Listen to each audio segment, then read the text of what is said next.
이 고린도 전서 말씀 읽어주셨는데 이 고린도 전후서는 특별히 교회에 대한 메시지가 많이 있습니다.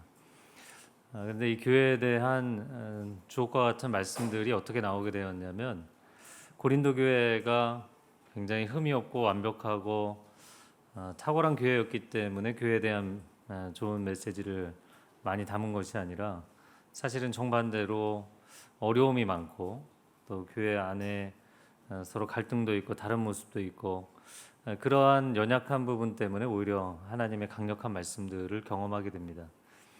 우리가 연약할 때 하나님은 우리를 강건케 하시는 하나님이신 줄로 믿습니다. 그래서 우리가 신앙생활을 하는 것은 내가 강해서 내가 부유해서 신앙생활을 하는 게 아니죠.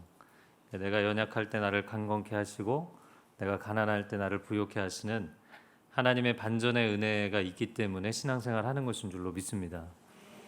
그래서 어떻게 보면 교회적으로 더 어려운 시기를 지나는 이때가 더 큰 하나님의 은혜를 체험할 수 있는 계기가 되는 줄로 믿습니다. 여러분이 함께 마음을 모으고 기도하는 시간들이 될 수 있기를 바랍니다. 오늘 본문의 12절 말씀 한 목소리로 한번 읽어보겠습니다. 시작. 몸은 하나지만 많은 지체가 있고 또 몸에 지체가 많지만 모든 지체가 한 몸인 것처럼 그리스도께서도 이와 같으십니다. 교회는 머리 대신 그리스도의 몸된 공동체라는 것입니다. 세상에 많은 조직들이 있고 많은 공동체가 있지만 교회는 세상의 그런 조직들과는 성격이 다르다라는 것이죠. 이거를 한 문장으로 정의를 해본다면 교회는 조직체가 아니라 유기체라고 이야기하는 것입니다. 물론 성경에 교회를 건물로 표현하기도 하지만 이 몸으로 유기체로 표현한 것이 굉장히 특징적인 표현입니다. 자, 그러면 이 조직체와 유기체는 어떤 차이가 있는가? 가장 중요한 차이점을 얘기하자면 이 조직체는 목적이 있기 때문에 구성이 되고 존재하게 되는 것입니다. 가령 학교나 회사를 들 수 있는데요. 학교라는 조직은 지식의 전수, 지식을 가르치고 배우는 그 목적을 위해서 존재하게 됩니다. 그런데 만약에 그 목적을 위해서 존재하는 조직들은 그 목적이 더 이상 달성되지 않으면 존재할 이유가 없어지게 되죠. 그래서 어느 지역에 인구가 감소하고 더 이상 학교를 갈 아이들이 없다. 그럼 학교가 존재하지 않는 거죠. 그러니까 그 목적에 부합할 때만 그 조직이 유지되는 것, 그것을 우리는 조직체라고 부릅니다. 여러분, 회사를 다니시는 분들, 회사라는 조직은 왜 생기죠? 네? 2시가 조금 졸리신 시간이긴 한데 이 회사는 이윤 창출이잖아요. 물론 여러 가지 철학을 가질 수도 있겠지만 회사들의 공통점은 이윤을 창출을 하기 위해서 존재하게 되고 설립이 되는 것이죠. 그래서 사원들을 모으고. 근데 만약에 더 이상 이윤이 창출되지 않는다. 근데 회사를 계속 유지하면 큰 문제가 생기잖아요. 그러니까 이윤이 창출되지 않으면 회사라는 조직은 거기까지인 것이죠. 그래서 세상에 굉장히 강력해 보이는 많은 조직들이 있어요. 정부도 그렇고 회사도 그렇고 군대도 그렇고 언더그라운드의 조직폭력배들도 그렇고 이런 어떤 조직들이 아주 강해 보이지만 그러나 생명력이 그 목적이 사라지는 순간 순식간에 사라지는 것이 조직체다라는 겁니다. 자, 그런데 유기체는 정반대입니다. 유기체는 생명이 있고 존재하기 때문에 목적이 발생하는 정반대 방향이에요. 그러니까 유기체는 사실 어떤 목적이 없어도 그냥 생명이 있는 한 존재하는 것입니다. 대표적인 경우가 가족이죠. 여러분, 가족이 공동의 활동을 하거나 공동의 목적을 추구해야만 가족은 아니잖아요. 아무것도 안 하고 있어도 가족은 가족인 거예요. 동의하시죠? 네. 이제 그런 사람들이 한 가정 안에 모여서 살아가는 것입니다. 그런데 참 재밌는 게 이 유기체는 사람의 몸도 유기체잖아요. 생명이 있는 한 어떤 걸 하고 싶어지게 돼 있어요. 어떤 목적을 추구하게 돼 있어요. 내가 생명이 있고 건강하면 오늘 교회를 가고 싶다. 아니면 친구를 만나서 교제하고 싶다. 이런 어떤 목적이 생기는 거예요. 내가 뭔가를 배워서 훌륭한 인생이 돼보고 싶다. 스스로 생명이 있는 한 뭔가를 추구하고 쫓아가게 되는, 그게 유기체입니다. 가족도 마찬가지죠.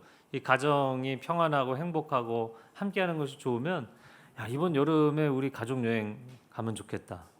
또 우리 가족이 너무 기쁘고 좋은데 우리 가족이 또 이런 어려운 사람들을 도왔으면 좋겠다. 어떤 유기체는 생명이 있기 때문에 그 생명에서 힘이 뿜어져 나오는, 그래서 세상에 많은 강력한 조직들이 있지만 아까 말씀드린 것처럼 생명이 존재 이유 자체가 사라지면 존재가 더 이상 의미가 없어지는데, 이런 가정과 같은 연약해 보이는 공동체가 오히려 상당히 그 깊은 힘을 가지고 있다는 거예요. 근본적인 힘을 갖고 있습니다. 여러분, 교회도 성경이 뭐라고 이야기하냐면 교회도 유기체라는 거예요.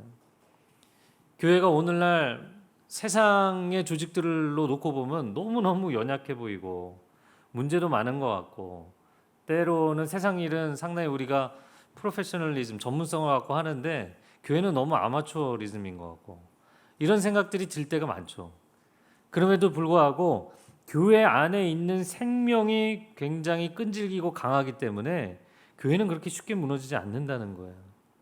여러분, 교회 안에 있는 이 생명은 예수 그리스도께서 십자가 위에서 그분의 생명을 쏟아부으심으로 허락하신 영원한 생명인 줄로 믿습니다.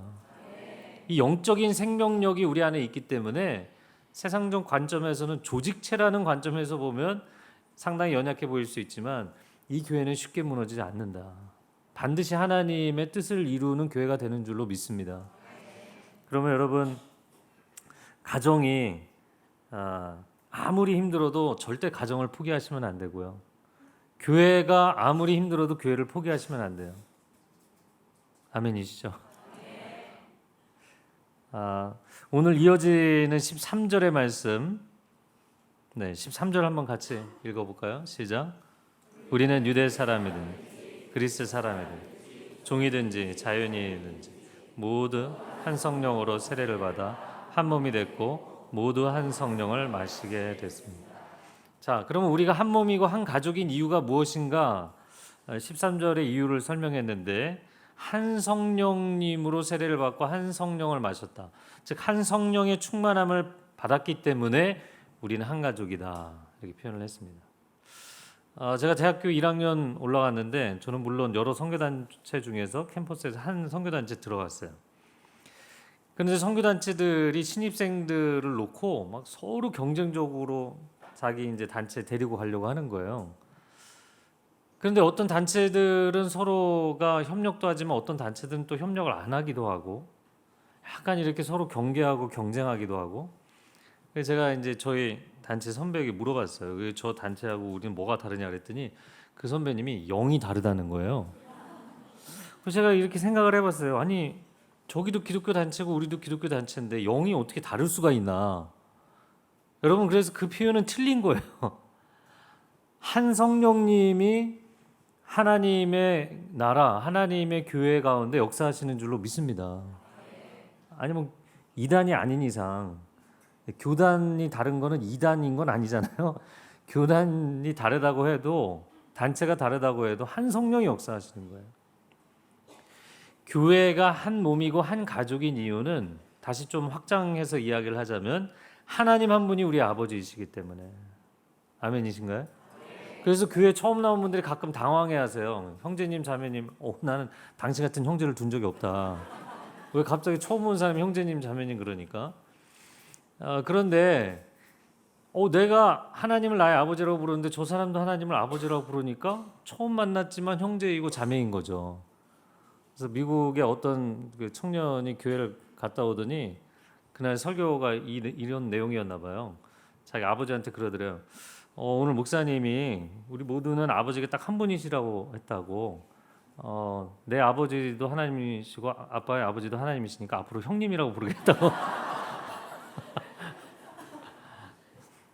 여러분, 한 분 하나님이 우리 아버지이시고 한 분 예수님이 우리의 유일한 구원자이시고 그리고 한 분 성령님이 우리의 인도자가 되시는 줄로 믿습니다. 자, 그렇기 때문에 사실은 교회는 이 삼위일체 하나님이 우리의 아버지 되시고 구원자 되시고 인도자가 되신다는 이 강력한 공통분모를 갖고 있는 거예요. 제가 모스크바에 아우니치를 갔다가 또 페체르보르까지 아우니치를 갔다가 그때 한 10여 년 전인데요. 그리고서는 저희 팀들이 이 페리를 타고 유럽으로 건너가서 스톡홀름, 헬싱키까지 갔어요. 근데 이제 밤에 타는 페리였는데 10층짜리였습니다. 굉장히 큰. 안에 뭐 몰도 여러 개고 식당도 여러 개고 막 그런 데였어요. 저녁에 자유 시간을 저희 그 아우니치 팀원들에게 자유 시간을 줬어요. 근데 제가 갑자기 무슨 선한 생각이 들었는지 성경책을 들고 카페로 갔습니다. 네, 그리고서는 이제 성경책을 펼쳐놓고 읽고 있는데 뭐 얼마 안 됐는데 한 외국인 부부가 제 앞에 서서 저한테 말을 걸더라고요. 크리스찬이냐고. 그래서 맞다. 어디서 왔냐? 한국에서 왔다. 근데 갑자기 저에게 대뜸 데이빗 조를 아냐 그러는 거예요. 네, 웃으시는 분들은 누군지 아시죠? 근데 다른 분들 대부분 잘 모르실 거예요. 데이빗 조? 데이빗 조를 내가 알아야 되나? 누군가 얘기를 하다 보니까 조용기 목사님 얘기예요. 네, 그래서 그분이 데이빗 조로 불렸다가 또 폴 조로 불렸다가 이렇게 그러시거든요. 그러니까 진짜 한국은 기름 부으심이 있는 나라다 그러면서 이제 그분들은 이제 핀란드 분들이었는데 진짜 난생 처음 보는 분들하고 대화를 나누는데요. 오랫동안 못 만났던 가족을 만나는 것 같이 너무 얘기가 잘 통하고 친밀한 거예요. 야, 이럴 수가 있구나. 지구 반대편에 있는 나라에 처음 보는 사람, 난생 처음 보는 사람이 내 한 가족이구나. 그때 아주 그것을 실감나게 체험을 했습니다. 제가 캐나다에서 사역할 때 교회 연합 사역을 많이 했거든요. 그러면은 뭐 우리 교회에서 여러 교회가 모이기도 하지만 또 이웃 교회 가서 또 우리 교인들 가서 같이 예배드리기도 하잖아요. 근데 참 희한한 게요. 그런 이웃하는 교회에 가면 사람들이 다 이렇게 쭈삣쭈삣해요. 입구에 들어설 때부터 저희 교회에서도 모임을 해보면 우리 교인들은 당당하게 들어와요. 그런데 다른 교회에 출석하는 교인들은 약간 45도로 이렇게 미안해하면서 눈치 보면서 들어와요. 이제 모임을 시작할 때 항상 얘기하죠. 여러분 왜 그러시냐고. 이게 남의 교회가 아니라 내 아버지의 집이다. 남의 집 들어오는 게 아니다. 여러분 세계 어느 나라에 가서 어느 도시에 살아도 내 아버지의 집에 교회 가시는 거고 내 아버지께서 다스리시는 공간에 사는 것인 줄로 믿습니다. 저는 캐나다 밴쿠버 가서 도대체 저는 굉장히 내향적이고 좀 가만히 골방에 앉아 있는 타입이거든요. 근데도 무슨 생각이었는지 너무나 당당하게 살았던 것 같아요. 이민자들의 삶은 민족적 소수성이 있잖아요. 에스닉 마이너리티라는 그 생각 때문에 내가 아무리 거기서 일본어 잘하고 일본 회사 다니고 해도 약간 이렇게 위축이 되어 있는 거예요. 내가 소수라는 그런 생각. 여러분 생각을 바꿔보세요. 집에 주인이 있습니다. 그리고 어린 아들, 어린 딸이 있습니다. 그리고 집안에 종이 막 수백 명이 있어요. 그러면 나는 종은 200명이나 되는데 나는 하나밖에 안 되는데 이렇게 생각하나요? 저 사람들은 힘들도 세고 아는 것도 많은데 나는 너무 어려서 아는 것도 없는데 나는 말도 그냥 이렇게 옹알이 하고 있는데 그렇게 생각하나요? 여러분 주인의 아들, 딸이라는 그 자체로 어마어마한 권세가 생기는 거잖아요. 이게 자녀됨의 권세죠. 이제 캐나다에서 그래서 매번 선포한 게 우리는 킹스 키즈, 하나님의 자녀다. 아니 하나님의 공간 안에 하나님의 자녀가 살면서 위축될 게 뭐가 있습니까? 그래서 저는 뭐 제가 영어 전공하긴 했지만 그렇다고 해서 영어 네이티브처럼 하는 거는 전혀 아니기 때문에 그런데도 뭐 외국 사람 만나든 뭐 현지에 계신 분들 누구를 만나든 아니 말을 못하면 그냥 한국말을 해도 웬만한 거 다 알아들으시더라고요. 표정 보고. 위축되면 못 알아들어요. 한국말을 해도 그냥 담대하게 이렇게 하면 다 알아들어요. 그러니까 여러분 이 땅에 사시면서 하나님의 자녀로 담대하게 살아가시기 바랍니다. 네, 물론 일본어도 열심히 배우셔야 되지만 저를 한번 따라해보세요. 교회는 하나님의 가족입니다. 네, 우리 좌우에 계신 분에게 당신은 나의 가족입니다. 이렇게 얘기했어요. 진짜 가족한테만 그러지 마시고 모르는 분에게도 좀 당신은 나의 가족입니다. 왜 이렇게 좋아하세요? 어이가 없어하는 웃으심이신가? 이 사람이 내 가족이라니.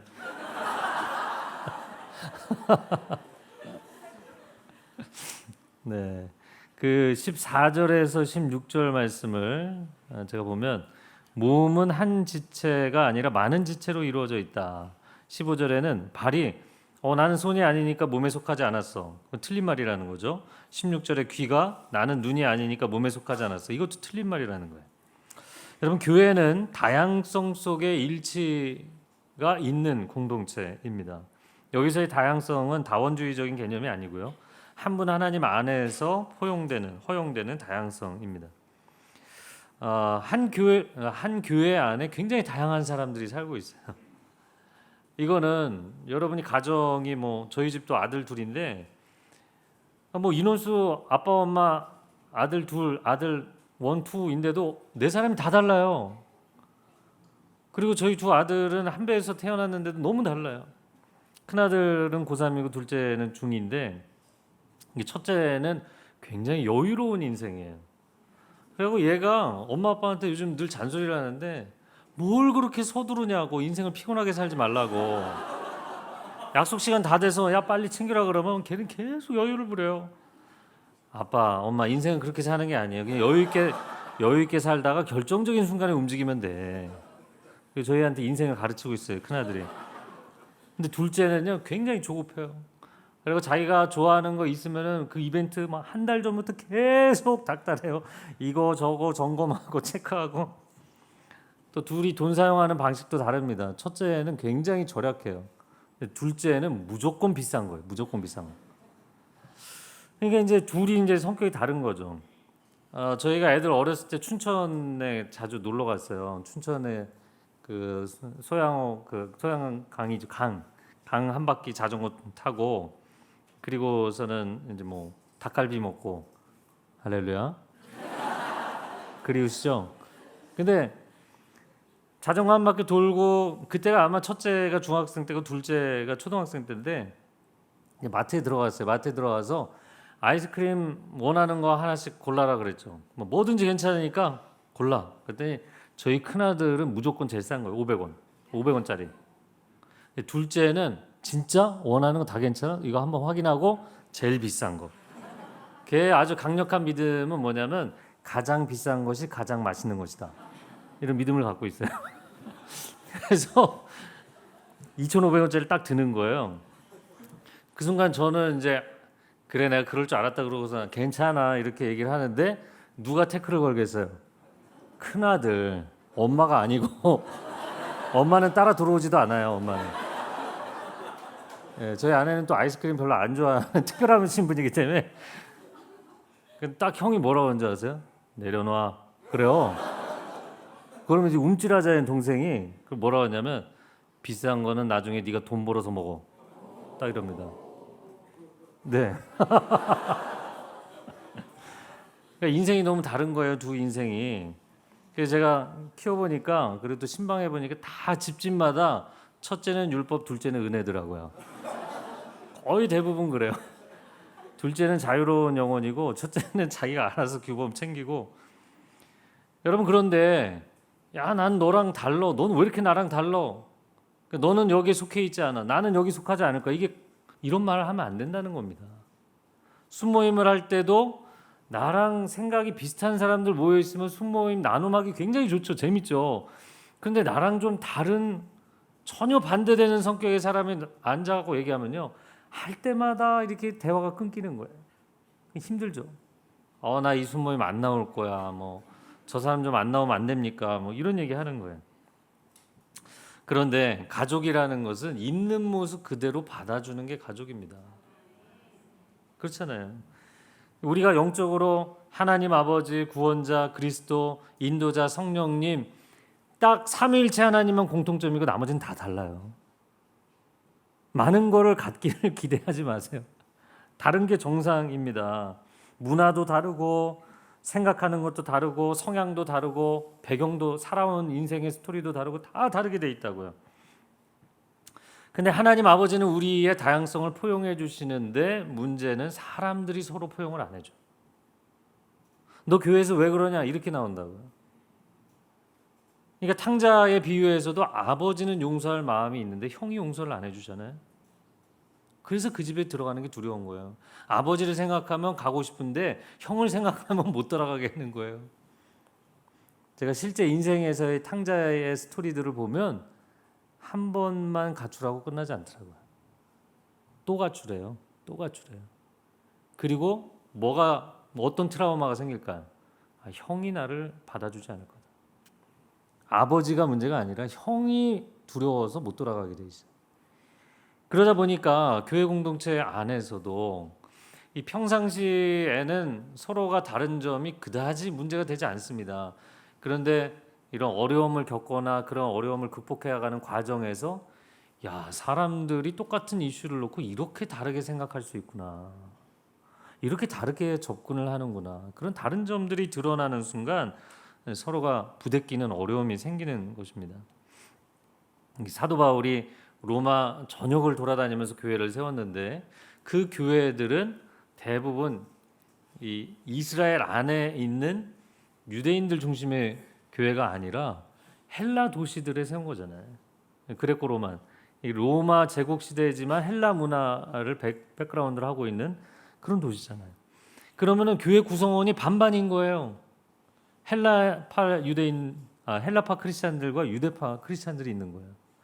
그러니까 정치적으로나 문화적으로나 이게 헬라 지역이고 로마 지역이니까 그 사람들이 정치 문화적인 사회적인 주도권이 있죠. 그런데 하나님 믿는 신앙은 유대인들이 오랜 전통을 갖고 있잖아요. 그러니까 유대계 크리스찬들이 또 영적이고 신앙적으로는 주도권이 있는 거예요. 그러니까 그 안에서 두 그룹이 계속 갈등이 생기는 거죠. 동경온누리교회도 마찬가지 아니겠습니까? 한국인 크리스찬들이 있고 또 일본인 크리스찬들이 있잖아요. 문화사회적으로 놓고 보면 언어적으로 놓고 보면 일본인 크리스찬들이 더 영향력이 있고 또 신앙적인 전통으로 보면 한국 사람들한테 신앙생활 열심히 하잖아요. 그러니까 신앙적인 영적인 그런 주도권이 있고 그럼 서로가 평상시에는 문제가 없어요. 근데 어떤 이슈가 드러나고 그거를 뭐라고 판단을 하느냐 어떻게 풀어가느냐에 있어서 완전히 접근 방법이 다르고 관점이 다르고 풀어가는 방식이 다른 거예요. 그때 우리가 기억해야 되는 건 뭐냐면 하나님, 예수님, 성령님 같은 거 외에는 다 다르다. 근데 달라도 한 가족이라는 걸 인정해야 된다는 겁니다. 네, 여기 써 있죠. 저를 한번 따라해 보시겠어요? 나와 달라도 한 가족이다. 근데 그거를 받아들이는 게 가족입니다. 제가 가끔 저 자신을 소개할 때 농담반 진담반으로 주례 전문 목사라고 소개합니다. 제가 청년부 때 결혼을 진짜 많이 시켰고 제가 손만 잡으면 결혼하라고 매주 얘기했어요. 그랬더니 청년들이 무슨 21세기 손만 잡으면 이게 말도 안 되는 구시대적인 얘기잖아요. 근데 그 얘기를 제가 진지하게 매주 하니까 세뇌가 되기 시작하더라고요. 그리고 진짜 그 한 커플은 제가 딴 얘기하는데 지금 40세 잘 나가는 패션 디자이너의 형제가 그러니까 너무 눈이 높아갖고 눈이 넘어가셔갖고 보이는 사람이 없는 거예요. 보이는 사람이.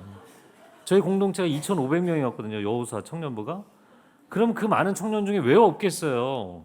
그런데 보이는 게 없어요. 그런데 이 청년이 계속 이제 설교를 듣다가 아우니치를 갔는데 제가 손만 잡으면 결혼하라고 계속 얘기하니까요. 이제 형제자매들이 서로 조심하기 시작하더라고요. 교회 안에서 사실 자기 옆구리 시리다고 함부로 사람 만나고 또 금방 헤어지고 이러잖아요. 그러다가 이 사람들이 조심하는 거예요. 순장님하고 악수하는 것조차 조심하더라고요. 조심스러워지는 거예요. 저는 그게 필요하다고 보거든요. 근데 아우니치를 갔어요. 여름 아우니치를 갔는데 이분이 이제 패션 디자인하고 미술 전공하신 분이니까 이 시골 교회 벽에 그림 그려주다가 옆에 자매하고 손이 부딪힌 거예요.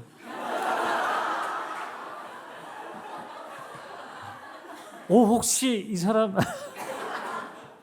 아우니치 갔다 와서 두 사람이 한 달 동안 새벽기도 나오고 새벽기도 끝나고서 둘이 큐티 나눔하고 한 달 만에 결혼했어요. 잘 살고 있어요. 할렐루야. 제가 이제 너무 은혜들을 많이 받으신 것 같은데 제가 결혼 주례를 많이 하다 보니까 이제 커플들 상담도 많이 하고, 그래서 뭐 연애 중인 사람, 뭐 결혼 직전, 결혼 후 5년 차, 10년 차, 15년 차 상담들을 하다 보니까 이제 커플이 와서 앉는 모습만 봐도 대략 견적이 나와요. 이 커플이 잘 살겠다, 못 살겠다 이게 알겠어요. 제가 이제 결혼 직전에 있는 커플들은 두 가지를 질문합니다. 첫 번째는 뭐가 그렇게 좋아서 결혼하려고 그러냐. 그럼 서로 좋은 얘기 하죠. 두 번째 질문은 이제 교제하면서 그래도 웬만큼 서로 단점도 알게 됐는데 정말 결혼을 앞두고 이것만은 고쳐줬으면 좋겠다. 한번 얘기해봐라. 그때 얘기를 잘해야 돼요. 안 그러면 끝나고 나가서 막 대판 싸워요. 근데 그때 얘기가 끝나고 나서 제가 꼭 해주는 말이 있습니다. 그 말은 뭐냐면, 내가 이 질문을 한 것은 절대로 고치려고 하지 말라는 얘기를 하기 위해서 하는 것이다. 여기 그 3부는 좀 젊은 분들이 많이 계시긴 하지만 그래도 한 40%? 몇 프로가 될지 모르겠네. 결혼하시지 않았나요? 결혼하신 분 솔직하게 손 드세요. 위장하지 마시고. 대부분이 많으시네요. 예. 저는 40-50%밖에 안 될 줄 알았더니 다 젊어 보이셔서 한 80% 되는데, 여러분 결혼하셔서 5년 차, 10년 차, 20년 차, 30년 차 자기 배우자를 완전히 어떻게 바꿔 놓으셨어요? 안 바뀝니다. 안 바뀌어요. 그래서 제가 또 이제 하나 이제 쐐기를 받기 위해서 한마디 더 하는 거는, 지금까지 본 단점은 빙산의 일각이라고. 이제 본체를 보실 때가 되었다고. 그러니까 절대 고치려고 하지 마라. 고치려고 하면 나도 피곤하고 저 사람도 피곤하다. 여러분 어렵습니다. 그런데 우리가 서로를 자꾸 바꾸려고 한다고요. 왜 너는 그렇게 생각하냐, 이 문제에 대해서. 그리고 상대방을 계속 비난하는 거예요. 부부간에 대화할 때 제가 주례하는 커플한테 꼭 얘기해 주는 게, 부부간에 대화를 하는 이유는 설득을 위한 게 아니다. 오늘 좀 저녁에 뭐 분위기 좋고 서로 차 한잔 하면서 속으로 내가 그동안 좀 상대방을 이렇게 설득하고 싶었던 거 이제 딱 꺼내놓고 얘기하다가 대판 싸운다고요. 분위기 좋은 날 싸우죠. 그래서 부부간 대화는 내 생각으로 상대방을 바꾸기 위해 하는 게 아닙니다. 야, 이 문제에 대해서 저렇게 다르게 생각할 수 있구나 라는 걸 깨닫기 위해서 대화하는 거예요. 네? 무슨 얘기인지 아시겠어요? 그래서 다르다는 것을 인정하는 것, 그것이 너무나 중요한 거예요. 동경온누리교회 안에 한국 성도들도 있고 일본 성도들도 있죠. 근데 문제를 바라보는 시각과 관점, 또 풀어가는 방식이 서로가 다를 겁니다. 근데 그 다른 것을 이상하다고, 틀렸다고 얘기하지 마시고 서로가 서로를 격려할 수 있는, 그리고 우리가 생각이 달라도, 방식이 달라도 우리는 한 가족이라는 것을 인정하는 교회가 되시기를 바랍니다. 그리고 어디 나가셔서 우리 교회 한국 분들은 우리 교회 일본 성도님들 너무 훌륭하다 자랑하시고, 또 일본 성도님들은 나가서 우리 교회 한국 성도님들 너무 훌륭하다 자랑하셔야 돼요.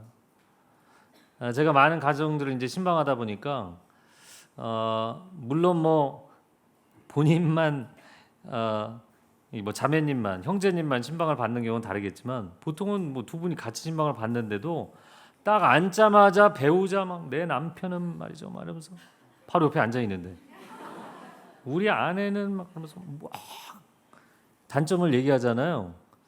그러면 여러분, 제가 목사로서 볼 때 그 남편이 문제로 보일까요? 그거를 막 쏟아놓는 아내가 문제로 보일까요? 헷갈리세요? 둘 다 문제인 거죠. 둘 다. 얼마나 심하면 저럴까. 그리고 또 한 가지는 그거를 막 험담을 하듯이 내놓는, 거의 교장 선생님 만나서 학생 이르는 것처럼, 여러분 나가서 자기 배우자 욕하는 건 자기 얼굴에 먹칠하는 거잖아요. 내가 그를 지금 행복하게 해주지 못하고 있다는 고백을 하고 있는 거잖아요. 여러분 나가셔서 교회 자랑하시고 또 교회에 나와 다른 컬러를 가진 사람들, 그들을 오히려 소중하게 생각하고 그들을 자랑스러워해야 그 교회가 성숙한 교회가 될 줄로 믿습니다. 자, 20절 말씀, 20절을 같이 읽어보겠습니다. 시작. 네, 지체가 많을지라도 몸 안에 여러 파트가 있어도 그래도 결국에 몸은 하나다. 고린도전서 3장 16절을 같이 읽어볼까요? 너희는 성전인 것과 하나님의 성령께서 여러분 안에 계시는 것을. 자, 이게 무슨 얘기냐면 교회 전체도 하나님의 성전이지만 교회를 구성하는 각 개개인도 하나님의 성전이라는 거예요. 그러니까 교회 전체가 소중하지 각 개인은 뭐 교회에 부합하면 소중하고 안 부합하면 덜 소중하고 필요 없고 이런 게 아니라는 거예요.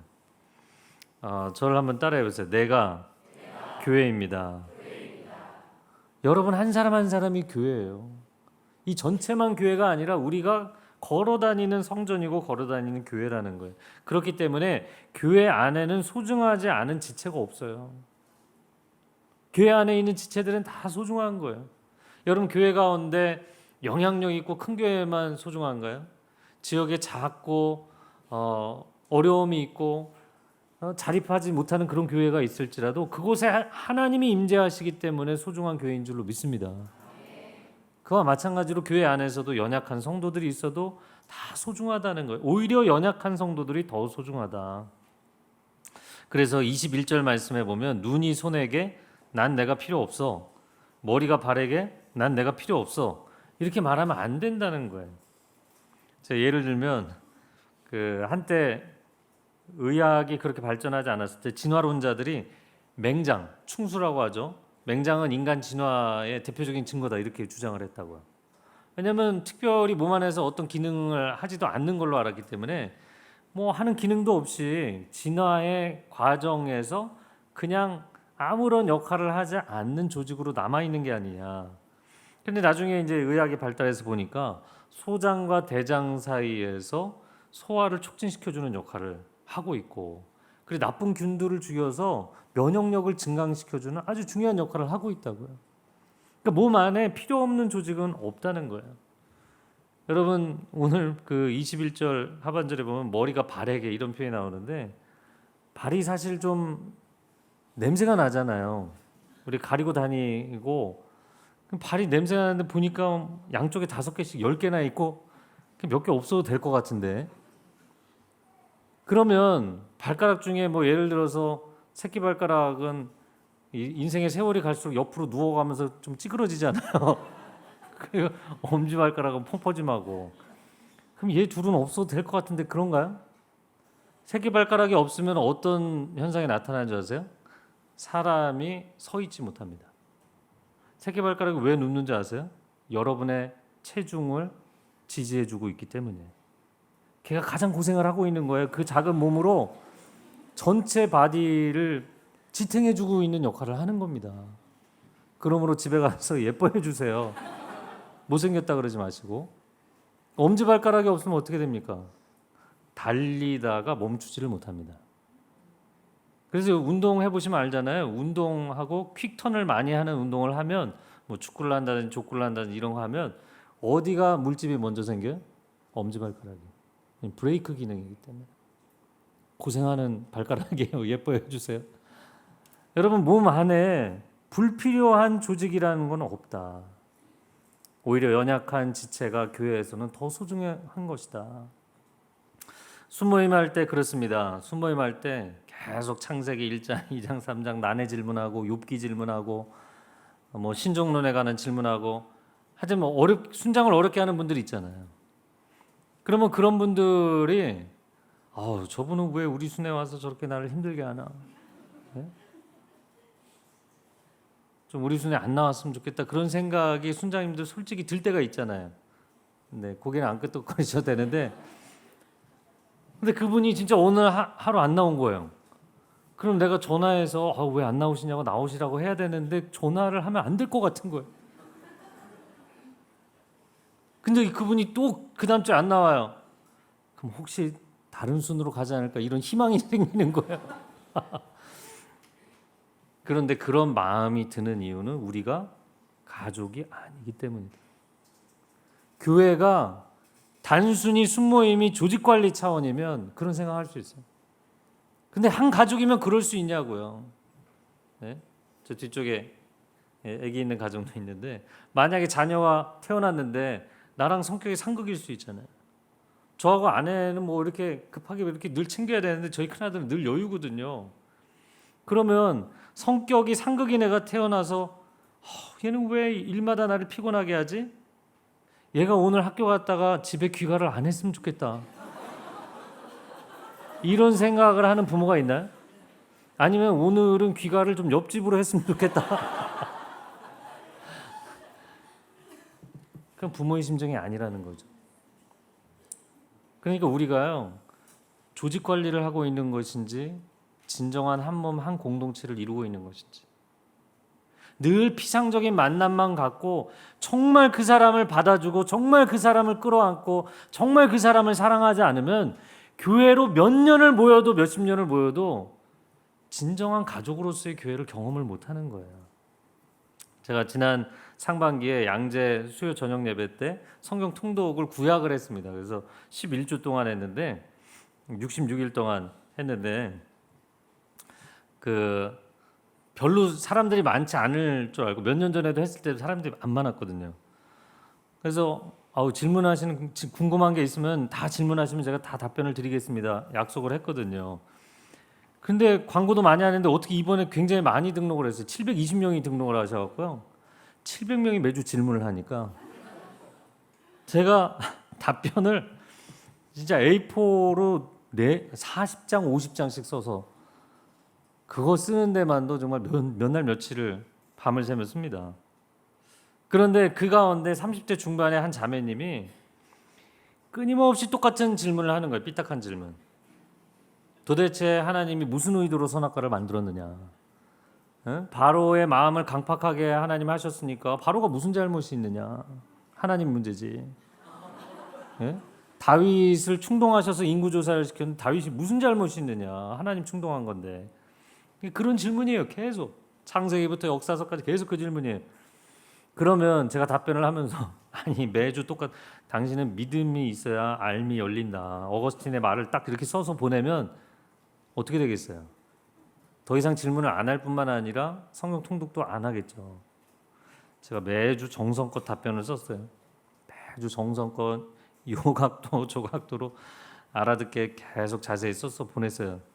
그랬더니 성경 통독의 한 중간쯤 지나는데 이 자매가 자신의 30년 묵은 영적인 체증이 풀렸다고. 할렐루야.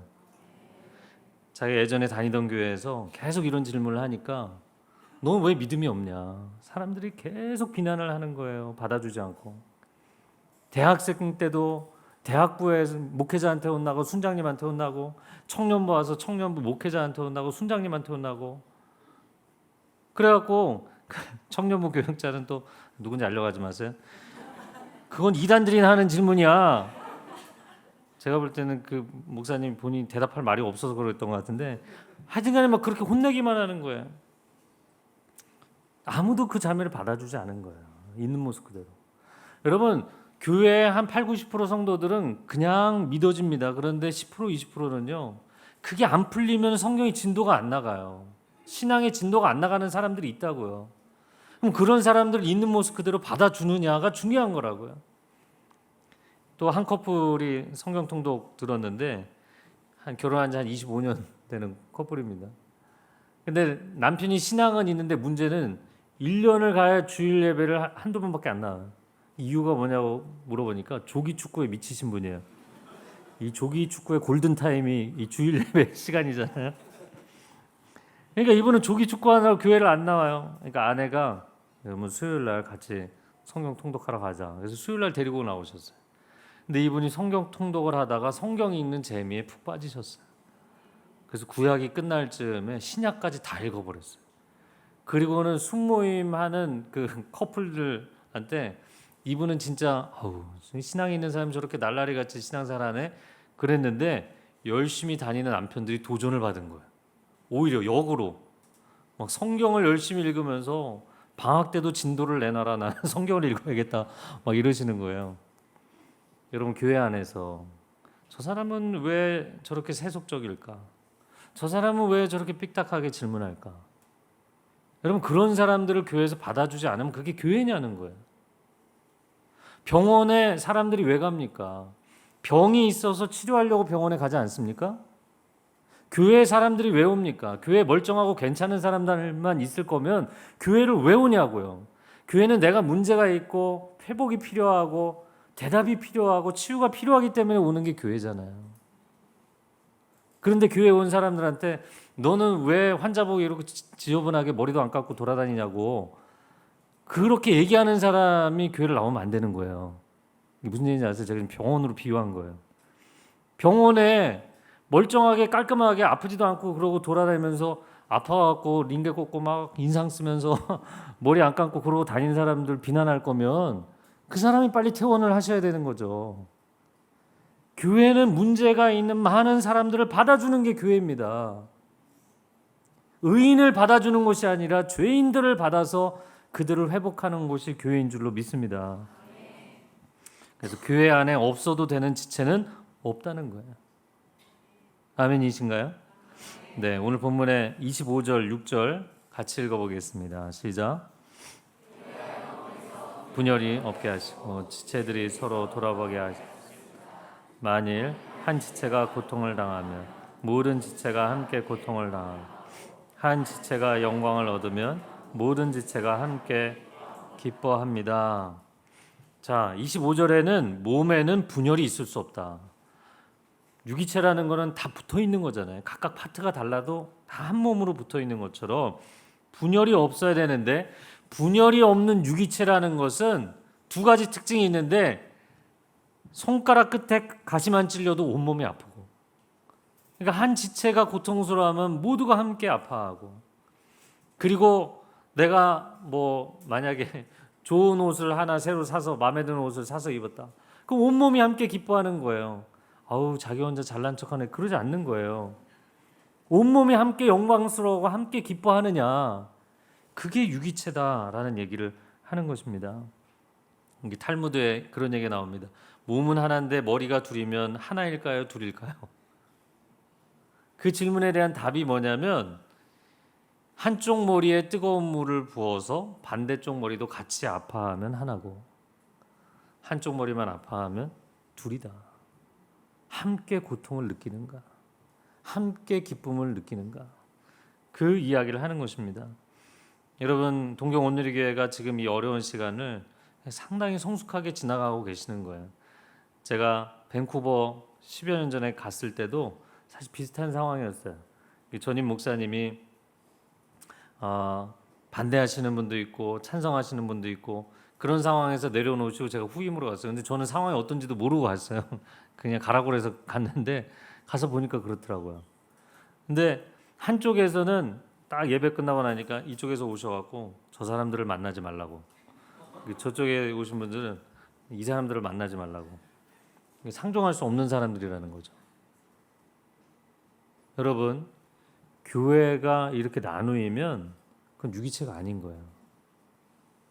어떻게 한쪽만 통증을 느끼고 반대편은 아니고 이건 서로가 함께 하는 유기체가 아니다. 사실 동경 온누리교회 제가 그 상황과 또 이런 것들을 보면서 그래도 굉장히 젠틀하게 여러분 성숙하게 이 과정을 지나가고 계시는 거예요. 그러나 몇 가지 제가 이제 권면을 드리려고 합니다. 지금부터 드리는 말씀은 남에게 적용하지 말고 본인에게 적용하세요. 꼭 설교하고 나면 입구에서 오늘 메시지를 내 남편이 들었어야 되는데 예? 오늘 아침 큐티를 김 집사가 했나 모르겠네 막 이러는 분들이 계세요. 그러니까 자기 자신에게 적용하셔야 돼요. 남에게 적용하지 마세요. 자, 함께 아파한다라는 게 무엇인가? 여러분 제가 같은 목사라서 그런 게 아니라 서 목사님이 내려놓으셨잖아요. 그 내려놓으신 게 물론 리더는 책임자라고 부르지 않습니까? 이 책임을 져야 될 부분 가지고 이제 내려놓으셨어요. 그러나 어쨌든 간에 앞으로 계속 목회를 하실 분이잖아요. 그러면 그분에 대해서 우리가 아파하는 마음이 있는가가 전 중요하다고 생각합니다. 만약에 한 지체라도 교회에서 어려움이 있어서 전 교회 안 나갈래요. 그러면 그 지체에 대해서 아파하지 않는다면 뭐 나오기 싫으면 나오지 마라. 수모임에 더 이상 안 나와요. 한 몇 년을 가족처럼 지내다가 안 나와요. 오늘 나오기 싫으면 나오지 마세요. 그러면 그게 교회냐는 거죠. 마찬가지입니다. 목회자에 대해서도. 그래서 제가 드리고 싶은 얘기는 교회 안에는 이런 이슈가 발생하면 항상 두 가지 파가 등장을 하는데 진리파하고 은혜파예요. 진리파와 은혜파. 근데 이 진리파와 은혜파가 네, 보여주세요. 둘 다 필요하다고요? 안 필요하다고요? 둘 다 필요해요. 왜냐하면 하나님은 은혜와 진리의 하나님이시기 때문에. 은혜와 진리를 완벽하게 균형을 이루실 수 있는 분은 하나님밖에 없어요. 인간은 이게 완벽하게 균형이 이루어지지 않습니다. 그렇기 때문에 둘 다 필요한 거예요. 진리파는 어떻게 하나요? 이거는 잘잘못을 분명히 가려야 된다. 이게 진리파예요. 은혜파는 뭔가요? 은혜로 덮고 가자. 그게 교회 아니냐? 그럼 서로가 뭘 비난하냐면 진리파는 은혜파한테 너네는 어떻게 교회를 다니면서 크리스찬이 진리에 입각해서 하지 않느냐 이거 갖고 비난하고요. 또 은혜파는 진리파한테 뭐라고 얘기할 거야? 야, 크리스찬이 교회가 이렇게 은혜가 없느냐? 그래서 은혜가 없다고 또 비난해요. 근데 교회는 은혜와 진리가 함께 가는 공동체라는 거예요. 이게 정반대인 것 같지만 사실은 하나님의 사랑과 공의의 성품의 조화이기 때문에 반드시 함께 가야 돼요. 가령 쉽게 예를 들자면 중환자가 있어요. 암 수술을 해야 되는 중환자가 있는데 의사가 진리파예요. 그러니까 체력이고 뭐고 상관없이 이게 병이 있고 암이 있으니까 당장 수술을 해야 된다. 여러분 의사들도 아무리 중한 병이 있어 수술을 해야 돼도 체력이 안 되면 체력부터 보강시켜 놓고 수술을 하는 거예요. 안 그러면 병이 있다고 무조건 개복하고 수술하잖아요. 그럼 사람 감당이 안 돼서 죽어요. 여러분 우리가 하나의 공동체이고 가족이면 자녀가 방황을 하거나 어려움이 생기면 여러분 무조건 불러서 혼내기만 하나요? 아니요. 그렇게 했다가 애가 상할까 봐 조심조심하면서 아이를 타이르면서 고쳐가는 겁니다. 교회라는 공동체는 생명체이기 때문에 생명체는 조심스럽게 다뤄야 되는 거예요. 진리가 당연히 필요하지만 진리는 정말 계속 진리만 얘기하면 질리는 겁니다. 그렇잖아요. 맨날 진리만 얘기하는 사람이요 상종하고 싶지가 않아요. 맞는 얘기인데 얄미워요. 여러분 배우자도 그렇잖아요. 맞는 얘기만 골라서 하는데 그 사람을 살려내지 못하면 그건 굉장히 고통스러운 겁니다. 근데 정반대로 만약에 그런 중환자에게 어떻게 진리의 칼을 드냐, 어떻게 칼로 사람을 그걸 하냐, 그냥 은혜로 잘 먹이고 잘 재우고 괜찮습니다, 괜찮습니다. 그럼 어떻게 되나요? 수술 안 하면? 그러면 못 살려내는 거라고요. 결국에는 유기체는 생명을 살리기 위한 결정을 하는 거예요. 그게 때로는 진리를 선택하기도 하고 때로는 은혜를 선택하기도 하면서 이 양쪽을 가지고 생명을 살리는 방향으로 가야 되는 거예요. 여러분 이 과정을 지나가시면서 그냥 앞으로 좋은 목사님 모시면 다 해결되겠지. 그거는 굉장히 큰 오해이세요. 저는 많은 교회들의 히스토리들을 보기 때문에 한 번 이런 어려움을 겪고 복구가 안 돼서 이런 똑같은 상황이 두 번, 세 번, 네 번 계속 반복되는 교회들도 있어요. 그래서 여러분이 이 회복의 과정을 아주 잘 가셔야 되는 거예요. 무조건 진리의 칼만 들고 메스로 막 자른다고 되는 게 아니고 무조건 은혜로 덮는다고 되는 게 아니고 은혜파와 진리파가 서로를 넌 은혜가 없어, 넌 진리가 없어 이렇게 비난하지 마시고 함께 가셔야 돼요. 서로를 인정하고 함께 가셔야 돼요. 미워하시면 안 돼요. 목사님에 대해서도 그렇고 저는 교회 어려워서 어려운 마음 때문에 교회를 떠난 분들이 있다면 그런 분들에 대해서도 마찬가지예요. 여러분 마음 가운데 포용하는 마음을 가지세요. 포용하는 마음. 그래서 그 사람들은 교회를 떠났으니까 돌아올 자격이 없다. 이렇게 생각을 하시면 그거는 아버지의 마음이 아니라 큰형의 마음인 거예요. 넌 집에 들어올 자격이 없어. 만약 여러분 안에 1%라도 그런 생각을 하시면 그거는 하나님 마음이 아니라는 거예요. 그래서 이 치유와 회복의 과정을 지나가시면서 동경 온누리 교회가 더 건강해지고 하나님 기뻐하시는 교회가 될 수 있기를 바랍니다. 교회를 하나님께서 한 몸으로 한 가족으로 주셨고 또 동경 온누리 교회는 이 교회만 부흥하는 게 아니라 일본 선교를 위해서 섬기셔야 됩니다. 그 비전이 더 뚜렷해지셔야 돼요. 교회가 잘 되면 반드시 어려움이 생깁니다. 교회 커지잖아요. 커지면 반드시 어려움이 생깁니다. 제가 그 점심 때도 한 분하고 그런 이야기를 했는데요. 참 희한한 게요. 교회가 부흥하고 사역이 잘 되잖아요. 그러면 차세대 사역이 더 중요해. 아니야. 양육 사역이 더 중요해. 예배 사역이 제일 중요해.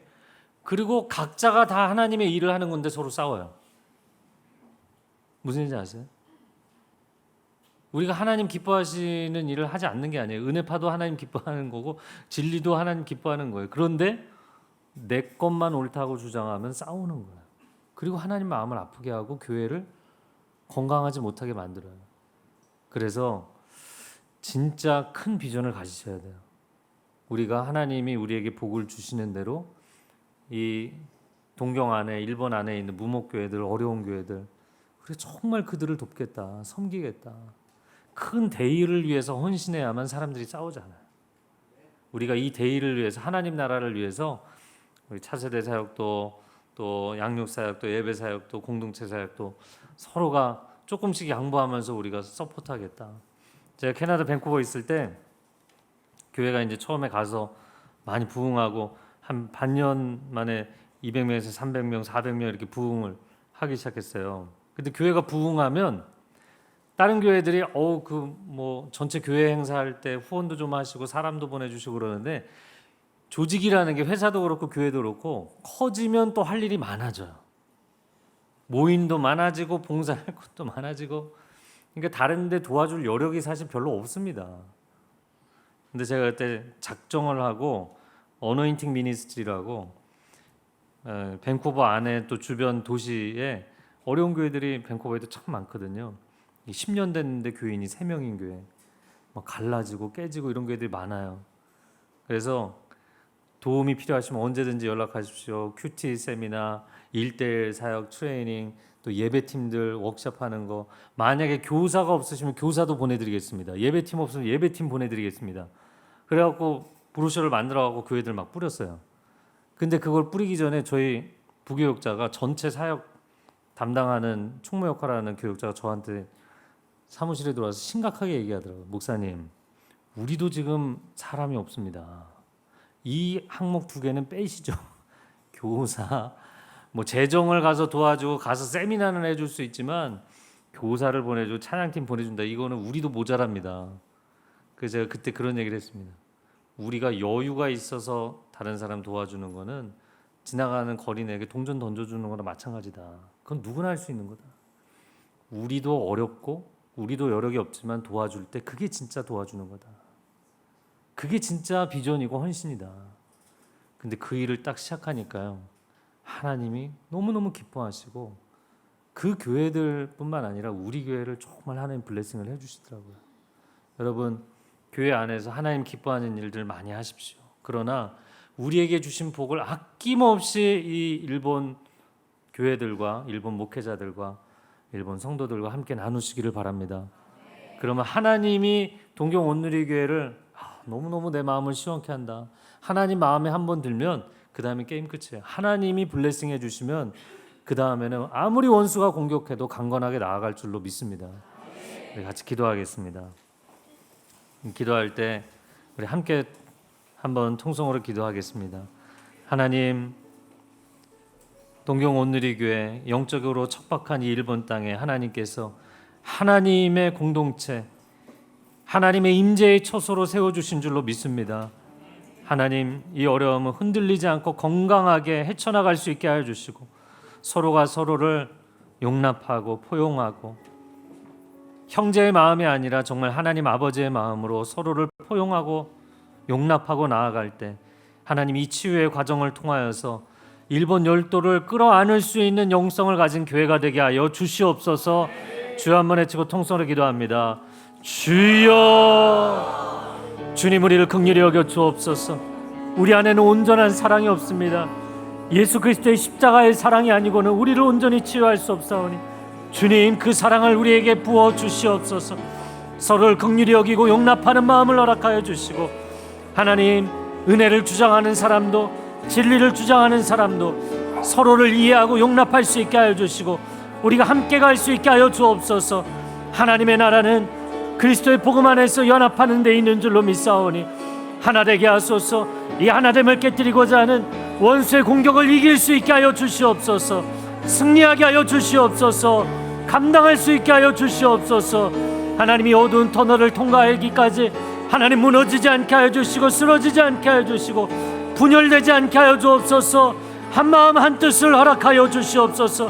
일본 열도를 품기를 원합니다. 동경 안에 영적 부흥이 일어나기를 원합니다.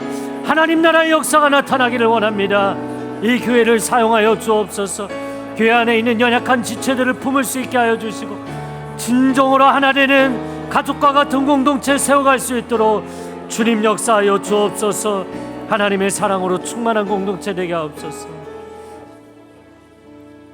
하나님, 교회가 부흥하고 성장하는 것에 우리가 마음에 기뻐했지만 정말 한 가족이 되어서 연약한 지체들을 온전히 가슴에 품고 끌어안지 않았던 것을 회개합니다.